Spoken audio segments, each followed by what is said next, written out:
ಸಂತೆಯಲ್ಲಿ ಮಗ್ಗಿ. ಲೇಖಕರು ಕವಿತಾ ಮಂದನ. ಚಿತ್ರಗಳು ನಿರ್ಜರಾ ವೇರುಲ್ಕರ್. ಅನುವಾದ ಕೊಳ್ಳೇಗಾಲ ಶರ್ಮಾ. ಲೀಲು 4ನೇ ತರಗತಿಯ 36 ಮಕ್ಕಳ ಜೊತೆ ಸಂತೆಗೆ ಹೋದಳು. ಪುಟಾಣಿ ರೈಲಲ್ಲಿ ಹೋಗಬೇಕು ಎನ್ನುವವರು ಕೈಯೆತ್ತಿ ಎಂದರು ಸರ್. ಎಲ್ಲರೂ ಸರ್ ನಾನು ಎಂದು ಕೂಗಿದರು. ಎಷ್ಟು ಕೈಗಳಿವೆ ಎಂದು ಸರ್ ಎಣಿಸಲು ಆರಂಭಿಸಿದರು. ಆದರೆ ಅವರು 36 ಎಂದು ಎಣಿಸುವುದರೊಳಗೆ ರೈಲು ಭರ್ತಿಯಾಯಿತು. ಜೋರಾಗಿ ಸೀಟಿ ಹೊಡೆದು ಹೊರಟೇ ಬಿಟ್ಟಿತು. 4ನೇ ತರಗತಿಯವರು ಮುಂದಿನ ಸರದಿಗೆ ಕಾಯಬೇಕಾಯಿತು. ಈಗ ದೊಡ್ಡ ರಾಟೆಯಲ್ಲಿ ಆಟ ಆಡುವ ಸಮಯ. ದೊಡ್ಡ ರಾಟೆಯೊಳಗಿನ ಒಂದೊಂದು ಜೋಕಾಲಿಯಲ್ಲಿ ಇಬ್ಬರಿಗೆ ಜಾಗವಿತ್ತು ಮತ್ತು ಇಬ್ಬರಿಗೆ ಒಂದೇ ಟಿಕೆಟ್ ಸಾಕು ಎಂದು ಲೀಲು ಗಮನಿಸಿದಳು. ದಿನ ಮುಗಿಯುತ್ತಾ ಬಂತು. ಎಲ್ಲರಿಗೂ ಆಯಾಸವಾಗಿತ್ತು. ಸರ್ ಖಚಿತ ಮಾಡಿಕೊಳ್ಳಲು ಎಲ್ಲ 36 ಮಕ್ಕಳು ಬಸ್ ಹತ್ತಿದರೆ ಎಂದು ಕೇಳಿದರು. ಈಗ ಎಣಿಕೆ ಡಿಡುವಿನ ಸರದಿ.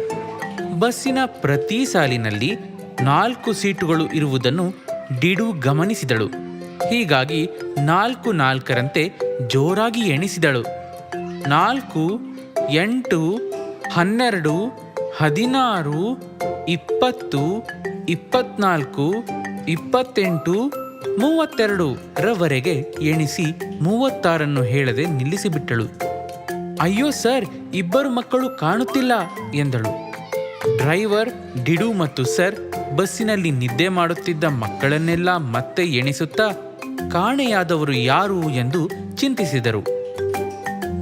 ಹೋ, ಇಲ್ಲಿ ಬನ್ನಿ, ನೋಡಿ, ಕಾಣೆಯಾದವನು ಇಲ್ಲಿದ್ದಾನೆ. ಬಸ್ಸಿನ ಹಿಂದಿನ ಸೀಟಿನಿಂದ ಡ್ರೈವರ್ ಕೂಗಿದ. ಅಲ್ಲಿ ಕೊನೆಯ ಸಾಲಿನಲ್ಲಿ ಮೊಂಟು ಗೊರಕೆ ಹೊಡೆಯುತ್ತಿದ್ದ. ಆದರೂ ಒಟ್ಟು 35 ಮಕ್ಕಳಷ್ಟೇ ಆದರಲ್ಲ, ಇನ್ನೂ ಒಬ್ಬರಿರಬೇಕಲ್ಲ ಎಂದು ಸರ್ ಅತ್ತಿತ್ತ ನೋಡುತ್ತಿದ್ದರು.